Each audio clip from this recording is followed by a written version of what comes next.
Good morning, students.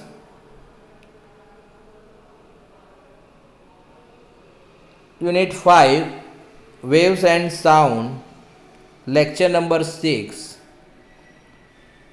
In last lecture, we study about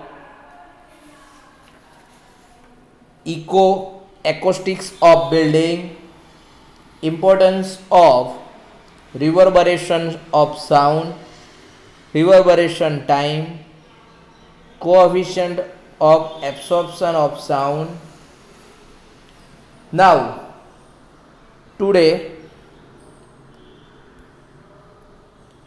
we discuss most IMP question, Sabine's formula for reverberation of time. એટલે કે રિવર્બરેશન સમય માટે સેબાઇનનું સૂત્ર. તો professor સેબાઇન ને ઓડિટોરિયમ માટે રિવર્બરેશન માટે એક સૂત્ર આપ્યું જેને આપણે કહીએ છીએ સેબાઇનનું સૂત્ર. On the basis of observation professor Sabine put the one formula for reverberation time. The equation T equals to 0.165 into V divided by sigma alpha into S or sigma AS. Now અહીંયા તમારે question એવો પૂછાય છે કે સેબાઇનનું સૂત્ર લખો, રિવર્બરેશન time માટે સેબાઇનનું સૂત્ર લખો અને દરેકે દરેક પદ માટે દરેકે દરેક ટર્મની વિગત આપો. The question is write the equation of Sabine's formula for reverberation of time, explain each term. Therefore, T equal to 0.165 into V sigma AS. જ્યાં આપણે કહીએ કે V equals to volume of the hall. V એટલે volume of the hall, એટલે કે આપણું જે auditorium છે, સભાગૃહ છે, એનું કદ, એનું વોલ્યુમ. બીજું છે એ એટલે coefficient of absorption for the reflecting surface. એટલે કે આપણે સાદા ભાષામાં કહીએ કે એને કોએફિશિયન્ટ ઓફ એબ્સોર્પ્શન. એબ્સોર્પ્શન એટલે સાઉન્ડને જે એબ્સોર્બ કરે, શોષણ કરે, એનો અંક constant. S means surface area of the reflecting surface. Surface area of the reflecting surface કે જ્યાંથી સાઉન્ડ પાછો આવવાનો છે એવો એરિયા, બરાબર, એવી સપાટીનું ક્ષેત્રફળ, એવી સપાટીનું એરિયા, જેને આપણે કહીશું surface area of the reflecting surface. Okay, ને ટી તો ખબર જ છે, રિવર્બરેશન ટાઈમ ઇન સેકન્ડ. તો આટલો જ આન્સર લખવાનો છે. 2 માર્ક્સમાં પૂછાય અને 1 માર્ક્સમાં પણ પૂછાય. જનરલી 2 માર્ક્સમાં પૂછાય છે તો તમારે આટલી વિગત લખવી પડે. Okay, understand? Now second, factors affecting reverberation of time and acoustics of building. એટલે કે કયા કયા ફેક્ટર રિવર્બરેશન ટાઈમને અને એકોસ્ટિક્સ ઓફ બિલ્ડિંગને અસર કરે છે. તો એમાં પહેલું છે, આજે બ્રીફ ઇન્ટ્રોડક્શન લઈએ, પહેલાં એના નામ અને પછી ડિટેલમાં બહુ ઓછું પૂછાય છે પણ એના નામ ખાસ યાદ રાખવાના છે. તો પહેલું જે છે એ રિવર્બરેશન.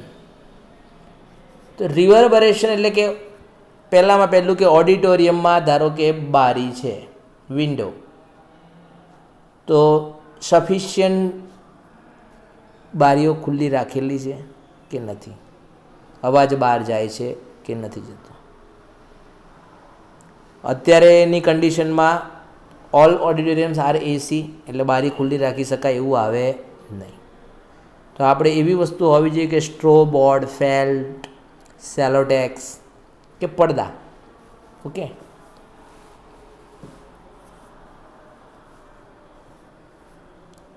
અથવા એન્ગ્રેવ ડિઝાઇન, હેવી કર્ટેન્સ, પડદા એટલે કર્ટેન્સ. પછી પ્રોવાઇડિંગ એકોસ્ટિક સ્ટાઇલ્સ કે જે સાઉન્ડને એબ્સોર્બ કરી લે. ગુજરાતીમાં આપણે કહીએ તો એને દિવાલો, છત જે કોતરકામવાળી, ડિઝાઇનવાળી બનાવવામાં આવે, જેથી કરીને અવાજ ત્યાં છે શોષાઈ જાય.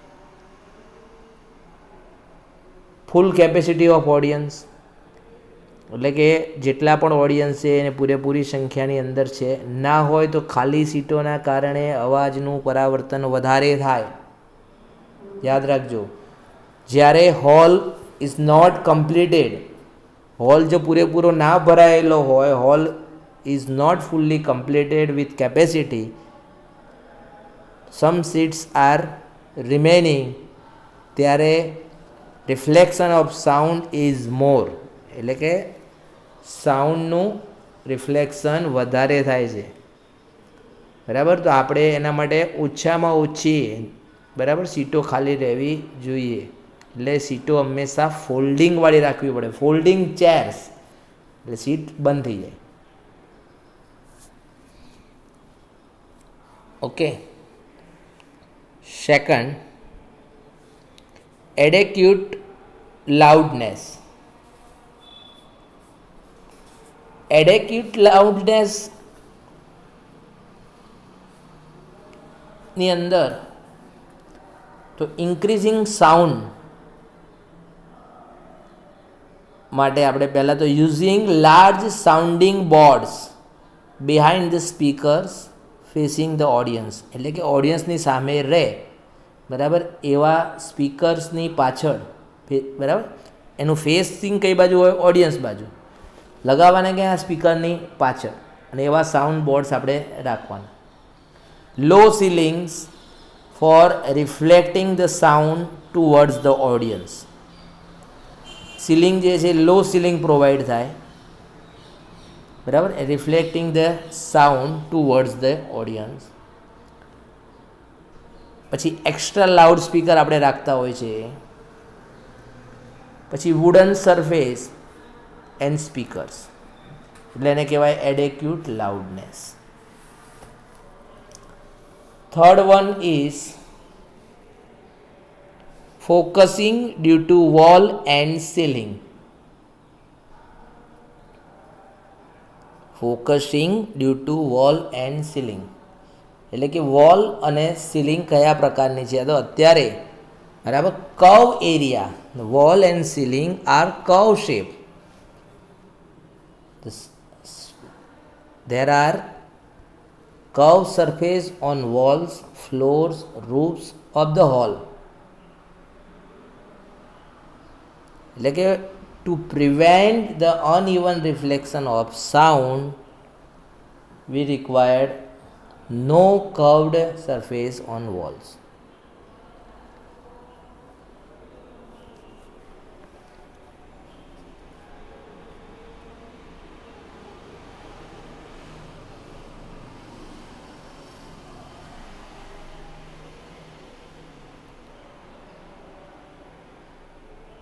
રેઝોનન્સ.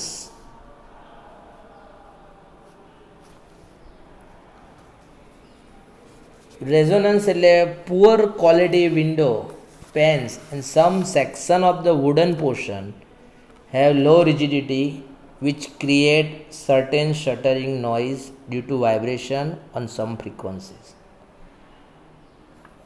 એટલે અમુક અવાજ એવા હોય જેના કારણે વાઇબ્રેશન ક્રિએટ થાય, વાઇબ્રેશન જનરેટ થાય. તો રેઝોનન્સનું આપણે ધ્યાન રાખવાનું છે.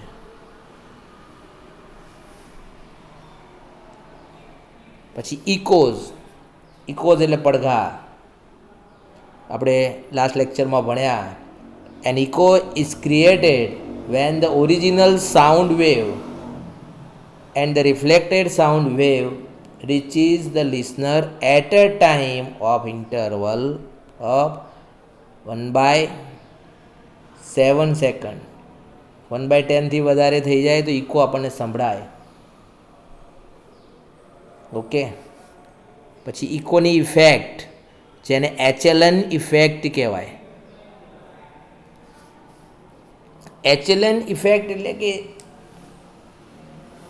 કે આપણો જે ઓડિટોરિયમ છે એની અંદર પગથિયા હોય, સ્ટેપ્સ ઇક્વિવેલન્ટ, ઇક્વલ ડિસ્ટન્સ એટલે કે સમાન અંતરે હોવા જોઈએ, જેથી કન્ટિન્યુઅસ રિપીટેડલી રિફ્લેક્શન, તો અવાજ આપણો કેવો થઈ જાય, આપણને સ્પષ્ટ ના સંભળાય. તેથી પગથિયા ઉપર આપણે જાજમ પાથરવી પડે, કાર્પેટ પાથરવી પડે, એના કારણે ઢાંકી દેવામાં આવે છે. ઓકે, જેને આપણે એચએલએન ઇફેક્ટ કહીએ છીએ.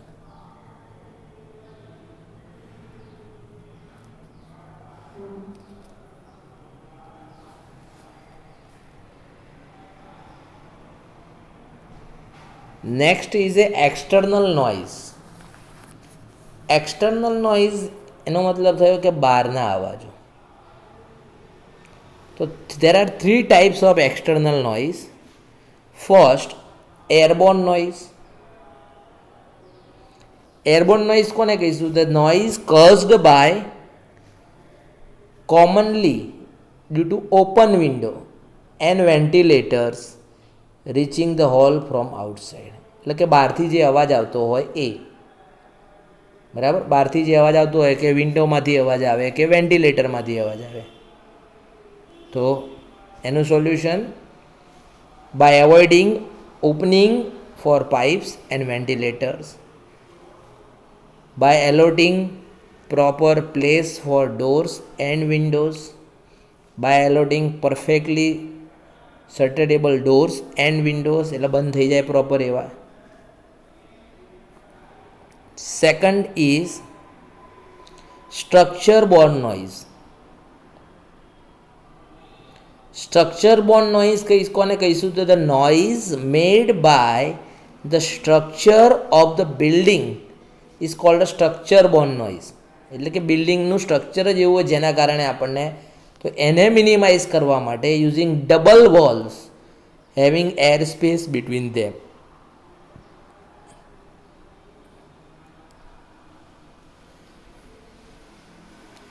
Third one is inside noise. Inside noise એટલે કે લાર્જ ઓફિસીસ હોય તો sound of machinery, types of writers, typewriter આવે ને, ટાઈપરાઇટર, એ ઇનસાઇડ નોઇઝ કહેવાય. The inside noise, the noise produce inside the hall is called inside noise. એને reduce કરવા માટે તો machinery should be place on sound absorption material, એટલે કે એને એની ઉપર ગોઠવો કે જેથી એનો સાઉન્ડ જતો રહે. Floor should be covered by carpets. Floor જે છે એની ઉપર આપણે કાર્પેટ ઢાંકી દેવાનું જેથી અવાજ ઓછો આવે, ઘરનો અવાજ પણ બહાર જાય નહીં. Okay,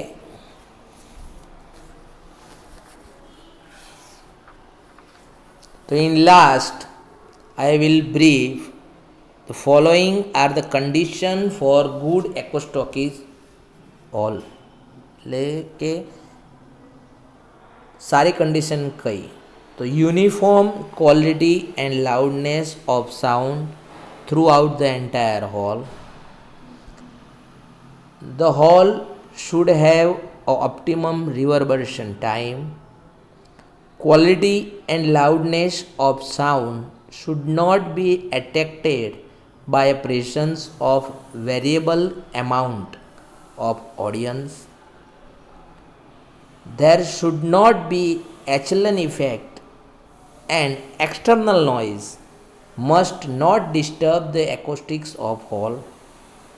Good quality public address systems should be used in hall. Placement of microphones and loud speaker must be proper. ઘણી વખત અવાજ આવતા હોય માઇક્રોફોનમાંથી. ઓકે, તો at least here we completed our chapter. અહીંયા આપણે ચેપ્ટર કમ્પ્લીટ કરીએ છીએ. કોઈને કંઈ પણ પ્રોબ્લેમ હોય, કંઈ પણ તકલીફ હોય તો તમારા મેન્ટર સાહેબને કહેજો અને એ મને ફોરવર્ડ કરશે અને હું એનો તમને સમજાવીશ. બરાબર? તો ફાસ્ટલી આપણે એકવાર રિવિઝન લઈ લઈએ. તો ફર્સ્ટ ડે એટલે કે revision of this unit. Both language revision of this unit. First પહેલા દિવસે આપણે શું ભણ્યા હતા? Basic definition. 7 થી 8 બેઝિક ડેફિનેશન હતી એ. First one is periodic time. It is the time required to complete one vibration. એને શું કહીશું? Periodic time. એનો યુનિટ હતો second. Equation T equals to 1/n. Second હતી frequency. It is the number of vibrations perform by the particle in 1 second. એટલે કે 1 સેકન્ડમાં particle દ્વારા પરફોર્મ થતા વાઇબ્રેશનને ફ્રીક્વન્સી કહીશું, જેને n કહેવાય. એનો યુનિટ હતો હર્ટ્સ. થર્ડ વન વેવલેન્થ યાની કે lambda. The distance between two consecutive particles in the same phase is called a wavelength. It's denoted by lambda. The unit of wavelength is meter and small unit is angstrom. 1 angstrom is equal to 10 raised to minus 10 meter or 10 raised to minus 8 centimeter. You must remember this term. Similarly, 1 meter equals to 10 raised to 10 angstrom and 1 centimeter is equal to 10 raised to 8 angstrom. Reversible. For transverse wave, wavelength is the distance between two consecutive crests and or trough. For longitudinal wave, wavelength is the distance between two consecutive compressions or rarefaction. Speed of sound wave, the distance traveled by the sound wave in the medium per unit time is called the speed of sound wave. Unit is ms, meter per second. Amplitude, the maximum displacement of the particle from the main position is called amplitude. એટલે કે maximum distance ઉપર જાય અથવા નીચે જાય, denoted by a. Unit is meter. Simple harmonic motion, SHM.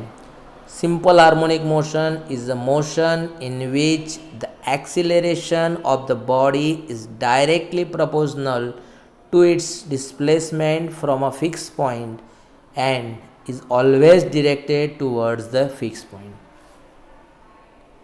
Phase of a particle in SHM at any instant is the state of motion of the particle at that instant. The phase is defined stating displacement, direction of motion at the given instant. The particle having equal displacement and the same direction of motion will be in the same phase. બધાને ખબર પડી હશે. આ 7 definition Gujarati મીડિયમવાળા એમની રીતે વાંચી લેશે. ના ખબર પડે તો મને પૂછશો, કોઈ જ પ્રોબ્લેમ નથી. Okay. Now, second lecture, we study about relation between velocity, wavelength and frequency. એટલે કે આપણે વેલોસિટી, વેવલેન્થ અને ફ્રીક્વન્સી વચ્ચેનું સૂત્ર તારવવાનો ક્વેશ્ચન આ પૂછાય છે. તો બરાબર, wave velocity is equal to distance travel divided by time. v is equal to lambda by T. rewrite v is equal to lambda into 1 by t. Put the value 1 by t is equal to n. Therefore, v is equal to lambda n or n lambda. Okay. In 2 mark question, એટલે કે 2 માર્કના ક્વેશ્ચનમાં આ પૂછાય છે. You must remember and you must write in your notebook for learning. Second, equation of progressive wave. The equation of SHM is y is equal to a sin omega t. એટલે કે y is equal to a sin omega t. Substituting એટલે કે ઓમેગાની જગ્યાએ 2 pi upon t આપણે value મૂકીએ, value put કરીએ તો આપણને મળશે y is equal to a sin 2 pi upon t. હવે એની જગ્યાએ સ્મોલ t ની જગ્યાએ આપણે વેલ્યુ મૂકવાની છે t minus x by v. એટલે આપણું ઇક્વેશન બનશે y is equal to a sin 2 pi by t into T minus X by V. T વડે અંદર મલ્ટીપ્લાય કરી દેવાનું. Y equals to A sine 2π T by T X by VT, અને વીટીનું equation આપણને મળી જશે લેમડા. તો final equation Y is equal to A sine 2π T by T X upon lambda. This is the progressive equation of progressive wave. બરાબર. અને આપણે આ 5 માર્ક્સ 4 થી 5 માર્ક્સમાં પૂછાય છે. પછીના લેક્ચરમાં આપણે ટ્રાન્સવર્સ વેવ અને લોંગિટ્યુડનલ વેવનો ડિફરન્સ જોયો હતો, અને ક્વેશ્ચન પણ તૈયાર કરવાનો છે. મોસ્ટ આઈએમપી ક્વેશ્ચન છે, દરેક લોકોએ કરવાનું છે. તો બરાબર, ટ્રાન્સવર્સ વેવ કોને કહેવાય અને લોંગિટ્યુડનલ વેવ, આમાંથી એને પણ એક્સપ્લેન પણ કરી શકાય. The particle of the medium vibrate in the direction perpendicular to the direction of propagation of the wave. Perpendicular સામે આવશે પેરેલલ, ક્રિસ્ટ અને ટ્રફ સામે કોમ્પ્રેશન એન્ડ રેરફેક્શન. ડાર્ક લાઇન કરે છે એ જ ખાસ યાદ રાખશો, એના ઉપરથી પોઈન્ટ્સ બનાવી દેવાના. Solid, liquid and gases, shape, volume, okay, polarize and not polarise.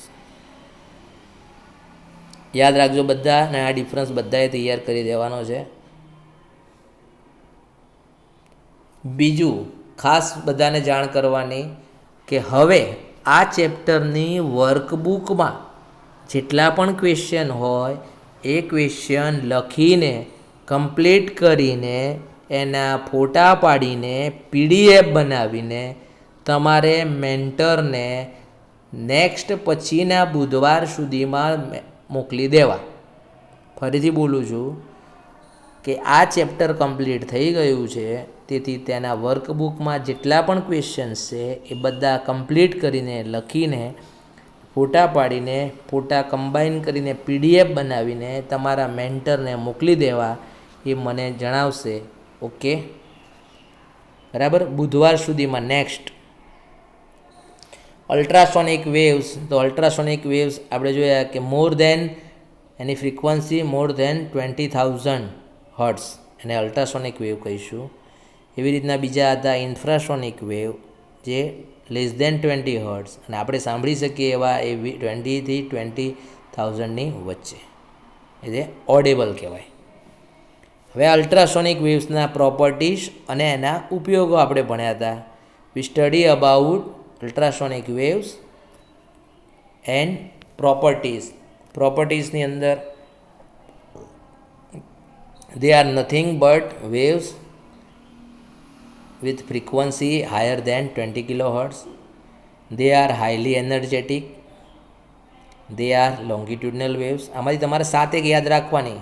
Remember only 7 or 8. Wavelength is small. We cannot hear these waves. Some animals આપણે નથી સાંભળી શકતા, એની વેવલેન્થ નાની છે. લોંગિટ્યુડનલ વેવ છે, હાઈલી એનર્જેટિક છે. અમુક વર્ડ ટેકનિકલ જ વાપરવા પડશે. સમ એનિમલ્સ, બરાબર, એટલે કે કેટલાક પ્રાણીઓ, મોસ્કીટોઝ એટલે મચ્છર, ઇન્સેક્ટ્સ, જીવજંતુ અને પ્રાણીઓ એને સાંભળી શકે છે. When they pass through liquids they create stationary wave patterns. કૂતરા સાંભળી શકે છે. ડોગ કેન હિયર વેવ્સ, તેથી એના માટે સ્પેશિયલ વિશલ બનાવેલી છે. When they travel in medium they produce heating effect, જ્યાંથી પસાર થાય ત્યાં હીટ પકડે છે. પછી રિફ્લેક્શન, રિફ્રેક્શન, એબ્સોર્પ્શન બધું જ સાઉન્ડ વેવ્સ જેવું હોય છે. એપ્લિકેશન આપણે ભણી ગયા. એપ્લિકેશનમાં સાયન્ટિફિક એપ્લિકેશન વી ઓલરેડી સ્ટડી, એટલે ખાલી વાંચી લો, નથી ડિસ્કસ કરતો. સ્ક્રીન ઉપર આવશે.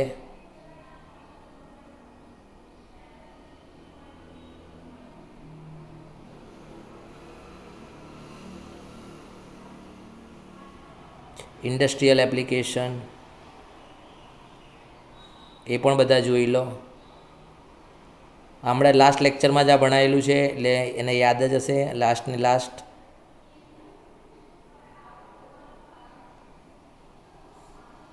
કેમિકલ એપ્લિકેશન, કેમિકલની અંદર કઈ જગ્યાએ વપરાય છે એ.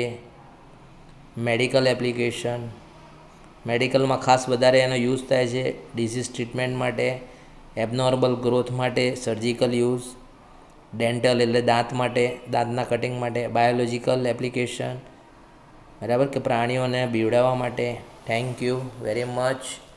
બરાબર, દરેક લોકોને ખબર પડી હશે. ના ખ્યાલ આવ્યો હોય, કંઈ પણ ના ખબર પડે તો તમારા મેન્ટરને મેસેજ કરી દેજો અને જે પણ ક્વેશ્ચનમાં ખ્યાલ ના આવ્યો હોય એ જણાવજો.